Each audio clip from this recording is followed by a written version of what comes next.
Or maybe we won't have it. Oh, are we good? Okay. All right.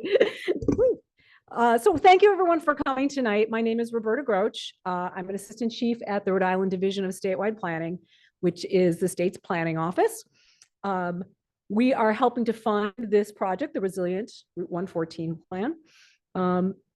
You folks know that, along with the municipalities, that you're on the front lines of flooding, climate change, sea level rise. We heard this from many cities and towns over the years. So a few years ago, my office decided to start a technical assistance program to fund plans and strategies for dealing with the flooding that is not in the future anymore. It's here now, as we all know.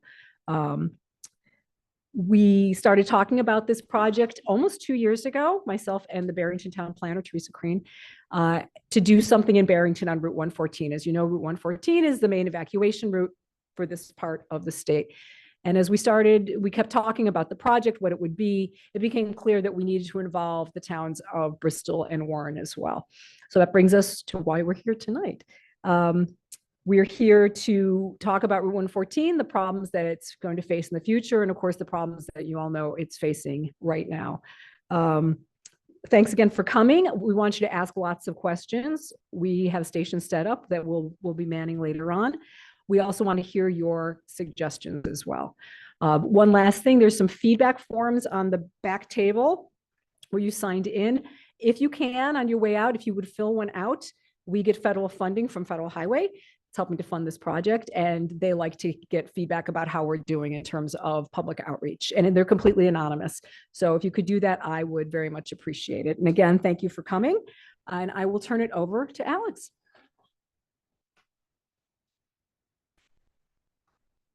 All right. Well, good evening, everyone. Let me see if my clicker is working. Nick, could I trouble you to just click on the slides with the mouse? And then, yep, we're good. We're good. Excellent. So good evening, everyone. My name is Alex Maxwell, and I'm a planner with Austin O'Neill, who's been partnered with many agencies. We'll actually show our full team here in a minute. But I want to start by thanking you for coming in on an evening such as this. It's really, really nice outside. And I know it's kind of a hard sell to come inside to talk about flooding, but we're really excited to have you here. Tonight, we're going to give a very brief presentation. We're really meant to spend most of our time in the workshop portion of the agenda. But what we thought we would do with the presentation time is just give you a little update on where we are with the plan, how we approach kind of the early phases of the planning process, give a little bit of a brief report out on some of what we observed through looking at the data sets, consulting with local stakeholders on some of the flooding challenges, coastal flood risks, some of the resilience opportunities that we heard about. And then, as I mentioned, we'll spend the bulk of the time really on that public input and feedback portion of the agenda. So just to tell you a little bit more about the plan. So Roberta did a great job of kind of queuing this up as to kind of the why behind the plan. But to kind of unpack that a little bit too, why are we really focused on the Route 114 corridor with this plan? Was you well know, it's a really key north-south connector through the communities of Barrington, Warren, and Bristol. It's also, and this is, you'll hear again as well as we talk about unique areas within the corridor, but the route itself is a critical evacuation route, which is important to keep in mind. And then, of course, it's very vulnerable not only to the existing impacts from coastal flooding, but future impacts as well, as we see increasing sea level rise and coastal storm surge. So what are we trying to accomplish with the plan? We have several goals, part of which are covered up by the Zoom screen here. But the real intent is to make it, the first goal here is really intentional, really about developing an actionable plan. So the plan's not intended to just have a bunch of strategies and eventually go on a nice piece of paper and then go on a shelf somewhere. The actions that will be identified through the plan will be really actionable in the sense that they're intended to be fundable, they're feasible. We have a whole engineering team and science team that support the project as well. And while we may come to the plan with our, our own ideas as part of the project team, really a big part of this is the second goal, which is engaging with all of you. We really want to hear from you what you're seeing as far as the challenges and also the opportunities when it comes to coastal resilience and the Route 114 corridor. So that's a little bit about some of the plan goals, and then ultimately the outcomes of this planning project will be, firstly, we'll have a more robust resilience and vulnerability analysis of the corridor as it stretches through Barrington, Warren, and Bristol. It'll look not only at present conditions, but those modeled conditions out in the future when you incorporate changes related to climate change. And then ultimately, what we want to establish, and this is where the actionable part comes in, is real conceptual alternatives in very key areas throughout the corridor for not only reducing coastal flood risk, but ultimately improving the overall resilience of that area, and looking for opportunities to not just address maybe the flooding issues, but opportunities to address flooding issues in ways that might benefit communities, potentially economically, socially, culturally, or otherwise. So I'm just one person up here that's part of a much larger project team. So I'll just call out some folks if you want to just say a quick hello, but we do have folks on the project team from Barrington who aren't here tonight. They'll be at the Thursday night workshop that we're doing up that way. But we have Diane in the room. Thanks for coming. From Warren, we have Herb. Herb, thank you, part of the project team. Yep. Caitlin works with Roberta here from Division of Statewide Planning. And I don't think we have Pam in from RIDOT, but we do have Ella from RIPTA here with us. And then you'll see plenty of us from the Fuss and O'Neill consultant team, but we have Shauna here with us, Rebecca as well, Stefan, who's, I don't think your name's on the slide, but it's definitely part of our team. But sorry about that, Stefan. And then Arnold as well, who I think many folks in the room know. But this slide's really up here to say we have a lot of partners on this project, which I think is really great.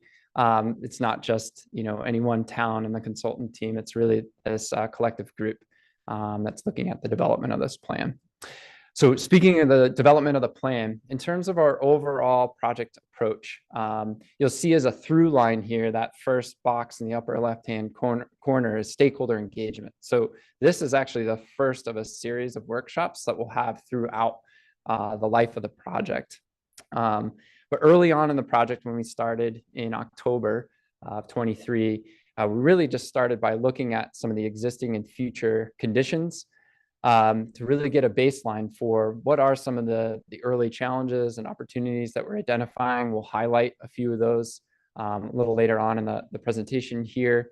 But just to kind of tell you how this is all sequencing out, after having gotten a sense of really what the existing and future conditions are, we then want to look at how vulnerable unique areas within the corridor are to some of the conditions that were identified in that early stage of the project. And then, as was hinted at with some of the outcomes or the anticipated deliverables with the project, ultimately we want to produce several alternatives for improving coastal flood resilience and reducing coastal flood risk, and roll those up into really conceptual plans for what could be done in these unique and more vulnerable areas throughout the corridor. And that'll all be rolled up in a plan. So some of what you'll see dotted about, and this will be mentioned a little later on, are some of what we may want to get to in identifying real opportunities to address some of the issues that were identified in this very early step here. So I'll just briefly go through. We have a whole report on existing and future conditions that was done. We definitely don't want to bore you with all the details, but just to give you a little bit of a sense of what went into looking at existing and future conditions. This whole phase of the project really started with examining what plans, studies have already been done looking at the vulnerability of Route 114 throughout the corridor. And then out of those plans and studies, really trying to identify what actions are already being put in place, have been put in place or plan to be put in place to address the resilience of Route 114. And then looking at some of the data that's available and doing more of a mapping exercise, trying to use tools like GIS to then understand, okay, with the existing conditions, what does it look like out into the future when we look at the coastal flood modeling data? And then how do we visualize that through mapping? So you'll see dotted about at the workstations as we get to the workshop are some of the visualizations that help us really understand, what might flooding look like under different conditions over time. So while it's all fun and games, being behind a computer screen and getting to look at this data and play around with it in GIS, an important part of this early phase of the project is also being able to ground truth things. So our team did a lot of photo documentation of sites throughout the Route 114 corridor in our study area, which helped us then really be able to start brainstorming, what are some of these possible opportunities for increasing resilience. And then we hosted a series of stakeholder meetings with some of our project management team to discuss some of what we were learning through doing the plan review and some of that desktop GIS information. And out of that came a few really key areas, what we call areas of vulnerability, or you may hear it shorthanded tonight as AOVs. But really, these were these areas of concern that emerged through the research where we have really unique coastal flooding conditions that may be overtopping not only parts of Route 114, but breaching into really key commercial residential areas, be proximate to some of these really important cultural institutions within the respective towns. So that was a big part of this phase of the project, was just kind of honing in on, while we can't, fix everything throughout the corridor, what are some of these key areas where we have really unique vulnerabilities and challenges to address through the project. So that's what we'll be focusing a little bit more on tonight. But just to unpack a little bit and develop really kind of a common vocabulary when it comes to talking about coastal flooding. I'm sure you're all familiar with the idea of coastal flooding, but when we look at it as engineers, planners, and scientists, we really break it up into two camps. And the first is really looking at that tidal flooding, and often we look at sea level rise as it relates to tidal flooding if we're looking out into the future. And then we also look at coastal flood risk as it relates to storm surge or just storms more generally. We look at, and you'll see this on the maps that are dotted about the room, we look at a few different scenarios. We always kind of like to look at, maybe those storms that are less intense, but more likely to occur. So they have a higher probability of occurring, but also those storms that are maybe less intense, they don't, but they don't come around as often, but they do more damage. So they're a lower probability storm, but often have higher impact. And through this part or this phase of the project, we not only looked at those conditions at present, but also looked at projecting that out in the future and trying to understand what that looks like. Oops, sorry, I skipped the slide. So, tidal flooding, just to drive the point home, establish a common language here. We're really talking about those flooding events that may be less intense than the storm events, but really they occur more frequently, and they're really as a result of tidal fluctuations. So I think we have a king tide event on Thursday. Oh, today and tomorrow. So these are types of events that you may be already familiar with. When you get the gravitational pull of the sun and the moon really yanking on the ocean, that can elevate what you see in terms of the tidal fluctuations compared to kind of baseline conditions. When it comes to storm surge, again, really we're talking about those flooding events that occur with storms as they come in. They can be coupled with a tidal flooding event. But these are where we see those elevated water surface elevations as a result of the ocean being pushed onto the shore and running up, maybe in conjunction with some of the tides and the tidal fluctuations. So these are just some images. This is from a recent event, January 10th. Some of you are probably familiar. You saw elevated water surface elevations from the storm event, levels similar to what we call the 10% storms that would kind of fit in that camp of something that's maybe not quite as high of impact, but occurs with more frequency than a lower probability storm, which might look something like this. If you remember back 2 years around Christmas time, we had the Christmas Day storms. Here we saw the water surface elevations rise well above even what we saw back in January. And correspondingly, we're seeing in terms of that storm event, it's akin to around the 4% storm, which has a lower probability of occurring, but the impacts are higher. So we want to look at a variety of these different scenarios, and that's what we did through this first phase of the project.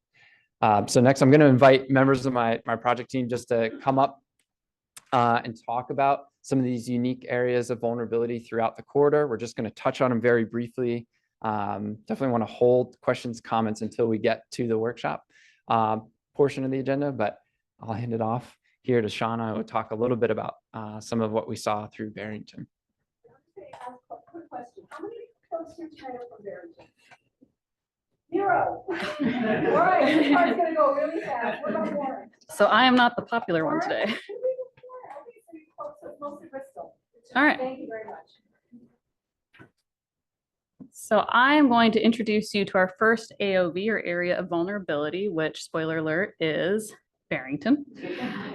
So considering we don't have a lot of Barrington residents here today, well, for the sake of time and to give you more time to engage with everyone at the end in these discussion groups that we're having, I'll just kind of quickly go through these slides on AOVs 1 through 4, which are all in Barrington. But again, we're going to have the opportunity for you to ask questions at the end. I'm going to be exiled in the back conference room if you go through those 2 push doors, and then to the left. So if you have questions about anything that I have here, we can definitely go over that as well.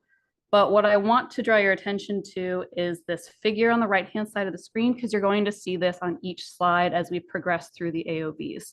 So this is a map of the area of vulnerability, or the AOV.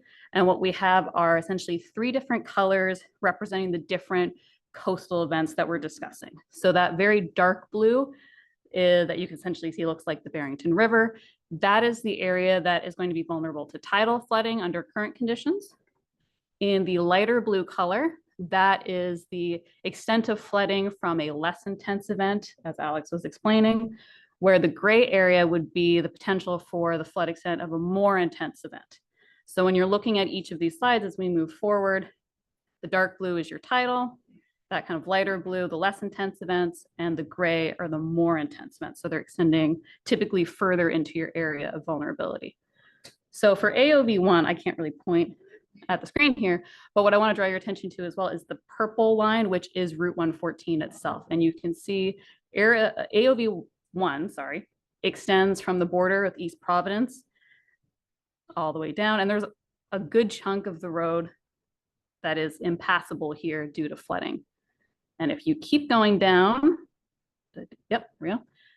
southward along Route 114, we get into AOV2, and we still see that under those less intense and more intense events, a large portion of Route 14 may be impassable during these flooding events.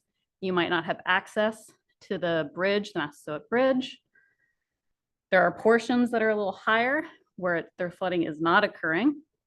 But as we continue into AOV3, we again have these low-lying areas that may be impacted by more intense events and are impassable. And this is particularly concerning for Barrington and any residents in Warren that may access this area where the grocery store is, the CVS pharmacy is. So there are critical services and businesses in this AOV if you want to learn more about that at the Barrington table.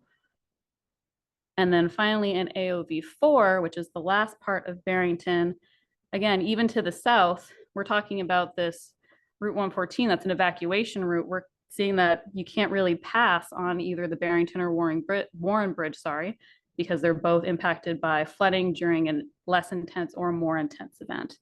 So for this AOV, evacuation is not going to occur along Route 114. Which leads us into AOV5, which is Warren, and will be explained by Rebecca. So this is tidal flooding in 2023. Correct. So these were areas that were already flooded, not projections. Correct. Okay. Yeah, everything, these are all current potential flooding extents. So here we have our AOV for Warren. And so this AOV extends from the Warren Barrington Bridge down to about in between St. Alexander Catholic Church and the Corliss Institute. And so a reason for concern for this AOV is the evacuation route. So during the less intense storms, going north isn't really an option because you can't get through the low-lying area of Route 114. So you have to go south. And as these more intense storms come, it becomes more complicated because now there are more residents along Palmer and Warren Avenue that also will need to evacuate through Route 114. And then here we have AOV 6, which is our first AOV in Bristol. And so this AOV extends from about north of Papasquash Road down to Oliver Street. And you see here that for the less intense flooding, again, that low-lying portion near the Silver Creek Bridge. So that would become impassable. And so your evacuation route could be through Sherry Ave to the east, except that road, because of how tight it is, it's not ideal for an evacuation route. So you could also go through Metacom. And again, as these more intense flooding occurs, you start to get more complicated in evacuating everybody and roads start to be more closed. Or more roads start to close. And here we have AOV 7. And so this extends about Fairview Drive to Union Street. And it's kind of the same story, less intense events, you're not gonna be able to pass. And so you can take Wood Street up, but again, then you'll hit AOV 6. And so once the more intense storms start going, Wood Street also isn't an option. And so Metacom is really your north-south route. And you start to get into issues with the Bristol sewer station and the Bristol water pollution control. Access to those two critical facilities become impeded during the more intense storms. And so this is, as Shauna and Alex mentioned, we did both current and future conditions. I know it's a lot of information to take in, so we're focusing on current conditions right now. We do have future conditions if you would like to look at those. But this is just an example for AOV 6. So you can see on the right that dark blue flooding, that's the tidal flooding. And so now that is actually overtopping Route 114. And so that's tidal flooding that will be affecting you much more frequently than, just a storm. And so I know we talked about a lot of doom and gloom today, and it can be really disheartening to see your town and the roads you use every day kind of in these situations. And so we're here to tell you that there is options. There are adaptations that you can do and that you can implement that will help and will allow the north-south access to occur. And we'll be talking about that in our stations, which I will now turn over to Arnold. Awesome. I want to thank Shauna for coming off of injured reserve to do this presentation tonight. You were forbidden by doctors until yesterday to showing up on this. So I really want to appreciate that. So how do we spend the bulk of our time together tonight is really the question. We've consciously gone light. What you heard from this team is really about an 80-page existing and future conditions document, right? That will be actually posted to the project website after we do our first workshop. So it's to get you in the room with the big ideas is what the beginning part of tonight is. But what we've learned really in a while here has been that we get way more out of workshops with the public when we sort of put you in a one-on-one situation with the experts, right? The officials from state agencies, the planners from the communities, the scientists who've done the research and done the mapping, that you get a chance to really talk with them one-on-one and talk about the project. So that's how we're going to spend most of our time tonight. So the way we're going to do that is that we're going to have stations that are staffed by those folks who did the research, who wrote the reports, who are the planners for those big things. And so the way we're going to do it is that Bristol station is going to be up here for its two areas of vulnerability, those AOVs. That are here, but we really do hope, because this is a regional project, and when you cross a town line, that doesn't stop, or give you the ability to suddenly magically evacuate, right? If you can't get through Warren, you're not getting somewhere. So we really would like you to go to the Warren station, which is going to be over here to see how this all works. And even Barrington, getting up to 114, getting through that White Church intersection, which was underwater at the Christmas flood. That's going to be in the back conference room. So it is really all interconnected. We are doing a regional roadway analysis of intersections to see how disconnects work on this as well. So what are we going to focus on tonight? So you've got these 4 stations that you can go to and you can talk to the experts. I'd like you to bear in mind really 3 things to do, and they're going to be written down at the stations. So the first thing to do is to ask questions, right? There is so much data behind this. There's so much to try to understand. You have a chance to talk to those people who know this in detail. So first, ask questions. But the second part is we know what we know from studying it as Alex described it and as the team described it, but you live here. You drive through this when it floods, you see these events, you are the local experts. You know what it is to be in this environment and how it might have changed or not changed in what your big concerns are. So second thing is to share with us what your observations are, about things that have changed, or about things you want us to be aware of for, roadways that are deteriorating faster or whatever it is. But the other part is 2 prompts of questions. And this is where that's kind of subjective, but this is where your input is critical. The first question is, what are your top worries and concerns within each of these areas of vulnerability? What are the things you worry about the most? It might be, I'm worried about Gutierrez flooding eventually, Gutierrez School flooding eventually, right? It might be that I worry I can't get I can't get to Sip and Dip and get my donuts and my coffee in the morning. That might be your big concern. That's okay. But really we want to capture all of those top concerns that you've got. So that's the first thing. It's what I call the negative prompts, right? We want to hear what your worries are. But the second is looking forward. We do urge you to take some time to look at what other communities have been doing for adaptation, right? This is happening all over the country, all over the world, where communities are actually making changes to the physical environment in order to solve some of these problems and increase resiliency. So what we really do want to hear is, in general, absorb that information about potential methods. Those aren't the only methods, but potential methods. And then when you come to an AOV, like, let's talk about Sip and Dip again. You might say, here's what I think should happen in Sip and Dip. And the way that I would ask that question is, what do you think state agencies, state government, and municipal government can be doing within this, right? This is a state roadway. It is a public right-of-way that runs through, and it services all sorts of community assets and people and where they live. So we want you to express those 2 things. What are you worried most about? But if you had your way, what would you like to see change? What could happen within that space?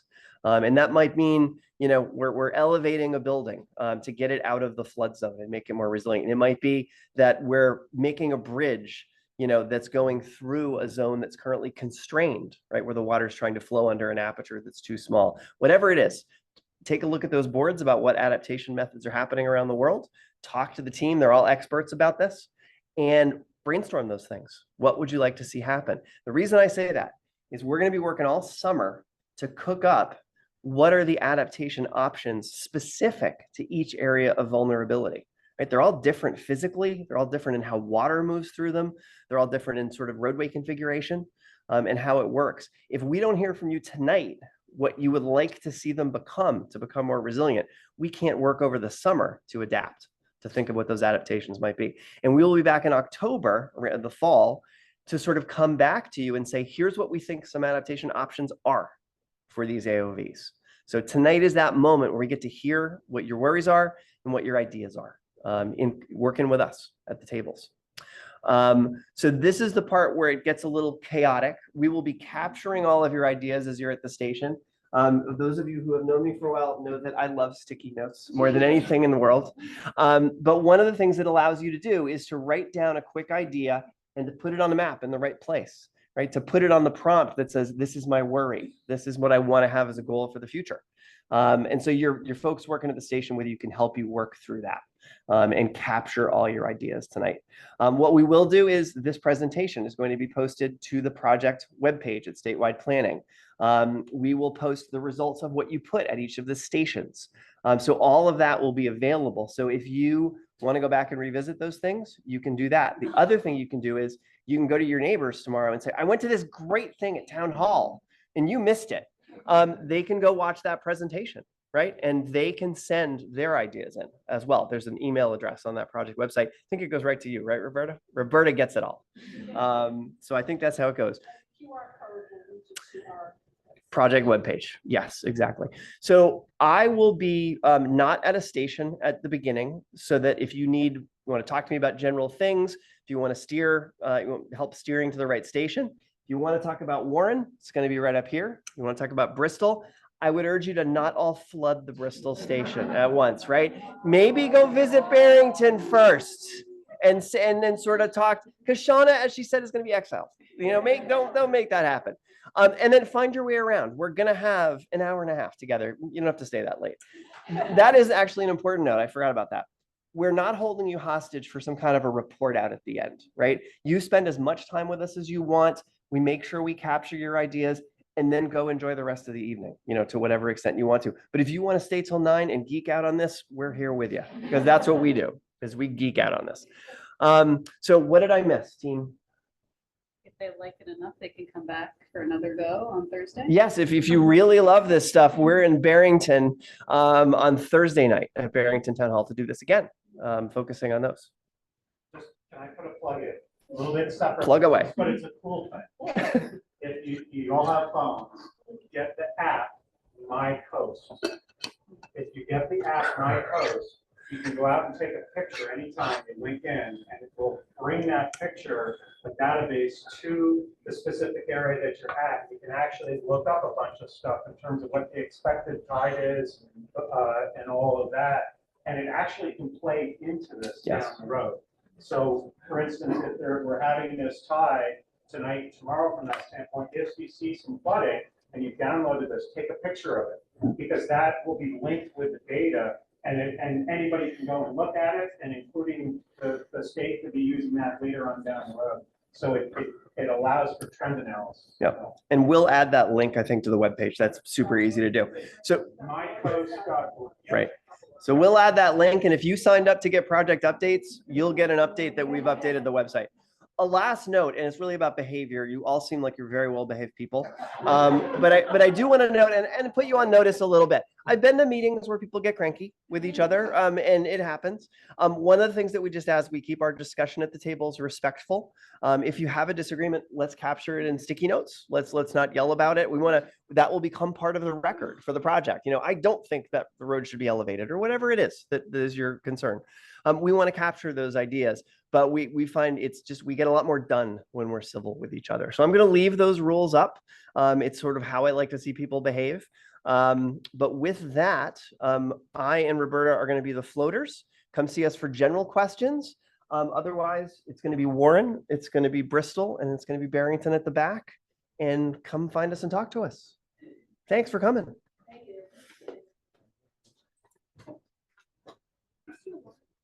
That's